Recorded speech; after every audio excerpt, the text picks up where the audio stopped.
Nice boots.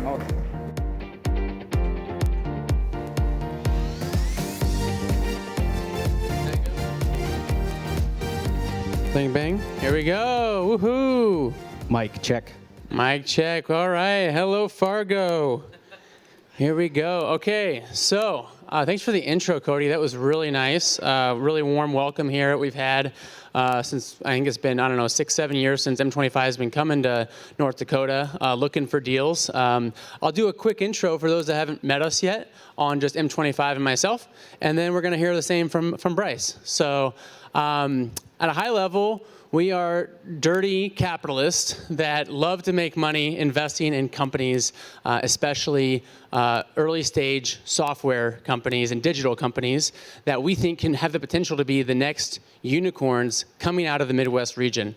I'm originally from a small family farm in Indiana. Went to school at the University of Chicago, and in 2015 started M25, which with the goal of kind of taking advantage of this opportunity we see all across the Midwest that is popping up, where you don't have to be in Silicon Valley to now start the next big tech success story.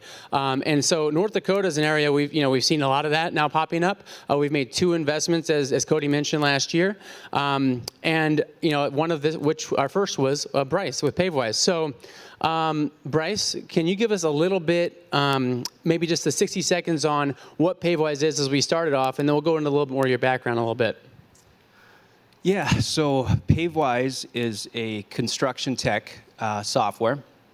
We integrate highly accurate weather into projects to identify risks, compliance, safety, really help the contractors make decisions to perform more efficiently and protect them.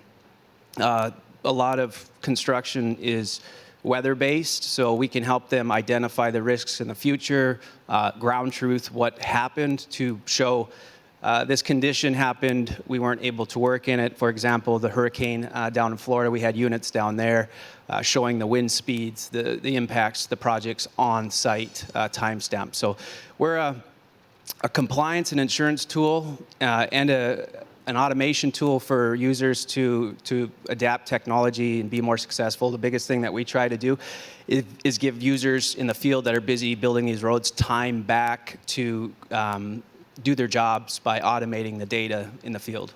Wow, so that sounds like something that you really have to know about this industry to do. And I know that in North Dakota, just like a lot of places in the Midwest, we have 2 seasons, winter and construction.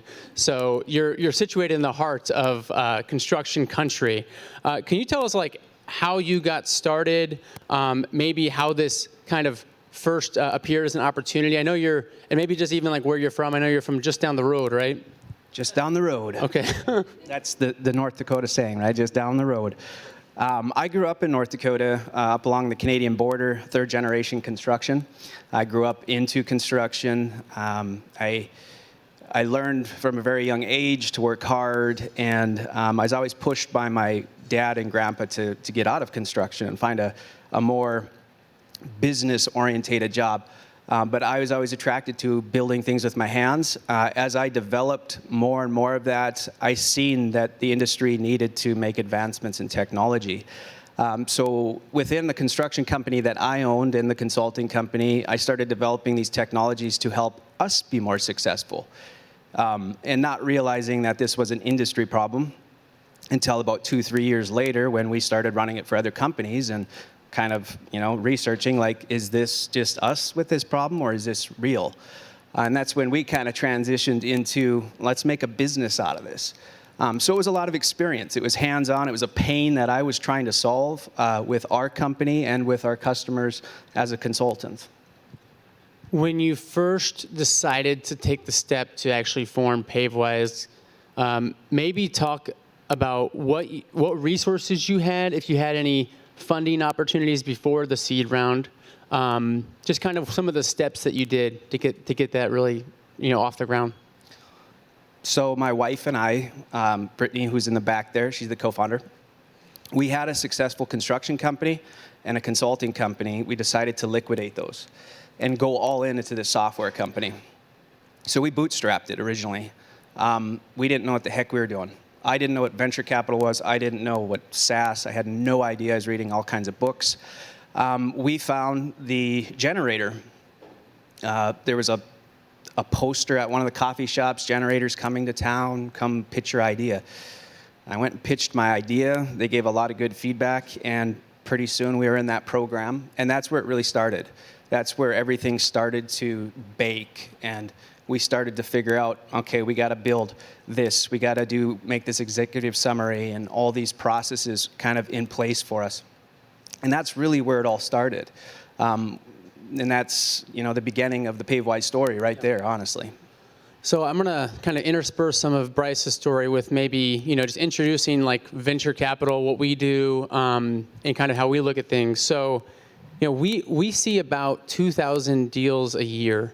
And we're looking for the companies we think have the highest potential to return, not just return our money, not just return 3 times our money. We're looking for true outlier, unicorns that could potentially be here. So companies that could sell for 100, 500, maybe even $1 billion, maybe even be listed on the stock exchange someday. So that's kind of what we're looking for. As we're going through all of those deals, we're looking for a kind of a combination of attributes, right? Like it's not just one thing that it's going to really stick out. We're looking for, there's not at this stage of company, Bryce didn't have a lot of financial proof that he had something valuable, right? He didn't have audited financial statements. This wasn't something that was going to be easy for somebody that didn't really understand him, the opportunity, that didn't really believe in it to really get behind. So for us, what kind of drew us to Bryce was his background in the space, and that he had already proven out, when he met us, he'd already proven out that there was product market fit. There were signals there. People were eager to buy the relatively, basic software. It wasn't super complex yet. They were eager to buy that. We saw that this could be actually a pretty big market size. We view the first product that Bryce has built as kind of almost a wedge even to get larger and larger amounts of that market, the wallet, the spend of these construction companies. We also saw this is something that, there have been people touching this space. Every now and then a YC company in SF might pitch this idea, but nobody had gotten really far with it. This industry kind of lagged behind in software, and it would take something like Bryce to really wedge his product that he knows that this industry wants into this, into their limited budgets, right? So those are some of the things that were kind of compelling as we started to look at Bryce. And if you take that to like other companies we've looked at, that's kind of what we like. We look at the team. We look at the market opportunity, the size, the competitiveness of it. We look at that product, and that's the validation we're looking for. It's nice if they have customers. A lot of our companies do, but we're not investing in companies that have $1 million or more of ARR. Generally, they have anywhere from $5,000 to $50,000 a month in revenue at the time we invest. So we are going early, but we're looking, we're kind of looking at the whole picture. So just kind of give you a sense. Bryce you came to us, we came to you. Can you tell us about how that seed raise went? Maybe what you were hoping to accomplish, how you went about talking to investors, and just kind of how you decided to go out to raise some of those basic. How was your mind like at that time? Well, to be completely honest, I personally had a lot of dilution anxiety. This was my baby, right? And I'm going to bootstrap this thing, and I'm going to make this work, kind of the whole, I can't let this thing go, I can't dilute it, it's mine. So we had a lot of interest from companies all over the United States. And how we, kind of went about is using our gut feeling, like when you find a VC, and it's a partnership. It's like a marriage. I mean, you're going through the ups and downs together. You're constantly talking. When we first met, I had that gut feeling that you guys understood what we were trying to accomplish, and you weren't worried. You weren't worried about where we were as a company. You saw where we could be. And that really helped us kind of ease that anxiety. And the raise itself, oversubscribed. I think I think I met with 123 investors during that process in a matter of a few months, and that was the biggest struggle we had was who do we take, which usually isn't a common problem, but we had that, and we had to oversubscribe to fit everybody in. But overall, it went really smooth. We didn't know what we were doing.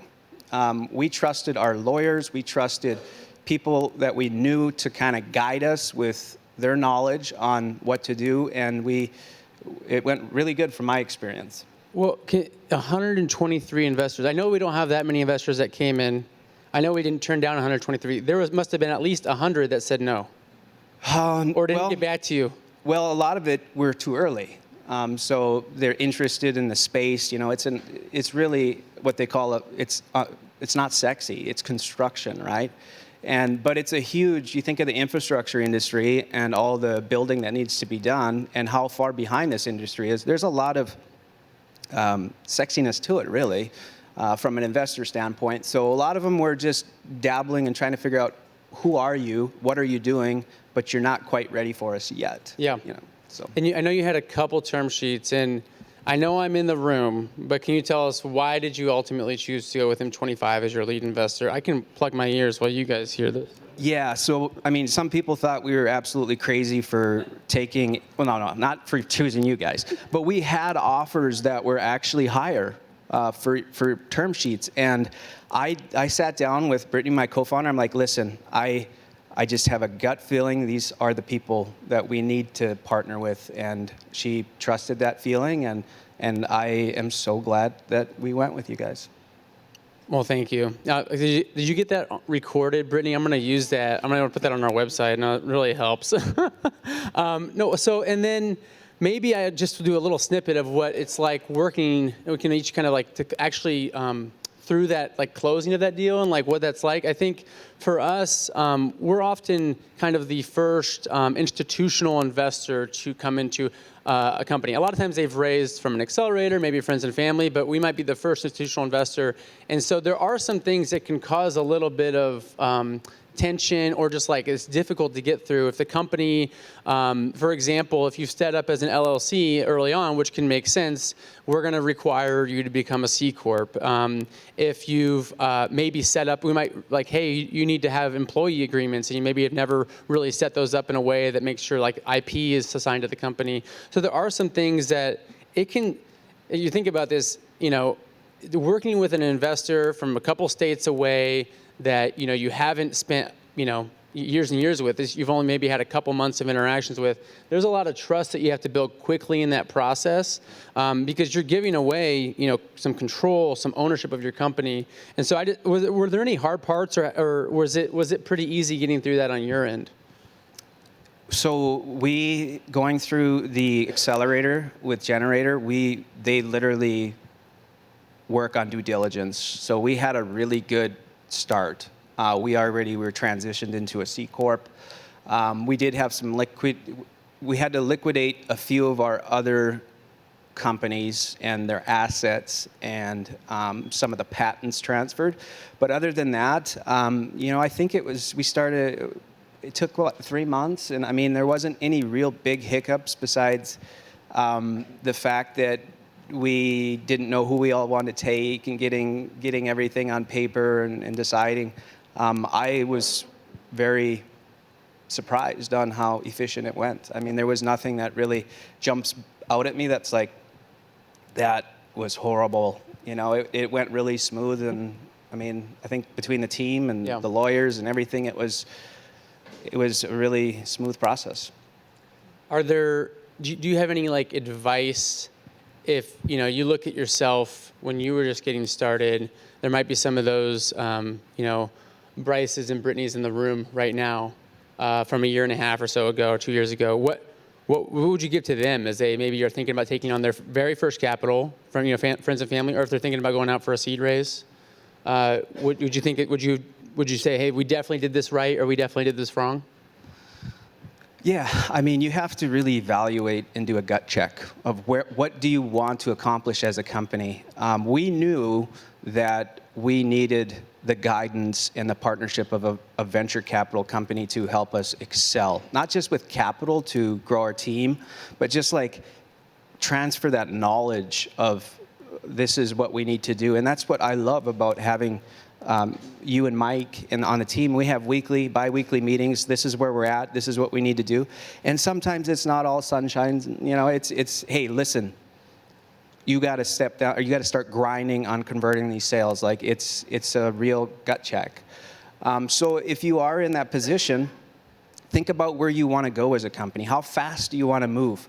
You know, and the way I looked at it, honestly, was I knew I didn't know enough about this. And the only way it was going to be successful is by bringing in people that could help teach me and Brittany and the company how to make that transition into becoming, okay, we're not a brick and mortar company anymore. We're a true SaaS company. And that's what really has helped us move the bar that high. Yeah. And then I'll chime in here. I do get asked, you know, what have we seen in North Dakota startups that has made us want to, now we've backed two, or, you know, what also are some of the opportunities, or what, you know, what could we see being improved? And, you know, for me, sometimes I think, you know, what was so refreshing with Bryce is that, yeah, he's a, you know, first-time founder. We work with a lot of first-time founders. You know, we've backed experienced founders, but a lot of our founders are, you know, they know their industry really well. They know what they want to build really well.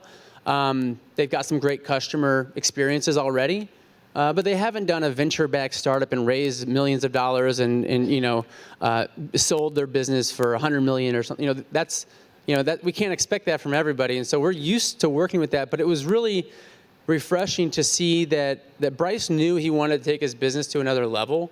He wants to take this business not just to be on the front page of the Bismarck Times, but he wants it to be on the Wall Street Journal, right? Like he wants, when he sells or when they IPO or whatever, they want to really build a transformational business here in North Dakota. And I think that's one of the things that sometimes we see a gap in is, do you want to take venture capital, or would you rather have a more you know, like a steadier business? And either way is fine, but I think sometimes that's, you know, having that clear head that's where you wanted to go was really nice to see.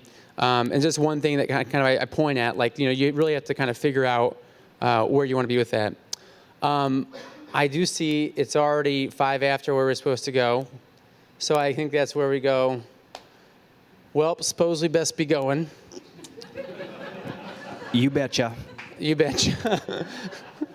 But this has been really great. Thank you, Cody, and the emerging Prairie Capital Summit team and everything. We really are glad to be here and hope to take more equity and invest more greedy venture capital into this state. Yeah, and I mean, if I can say anything, if you are thinking about it, I had anxiety about, I thought, you know, when I was a venture capital, they're scary monsters. They're people. They're on your team. They want to see you succeed. They're Don't humanize me. Like I was reading so many books at the time. People were telling me, like, don't take it, don't do it. You're signing a deal with the devil. And I was like listening to these people, and I'm like, they're completely wrong. I mean, like, if you want to move your business fast and efficiently and be successful, they're there to help. So don't be afraid of them. That's just my 2 cents.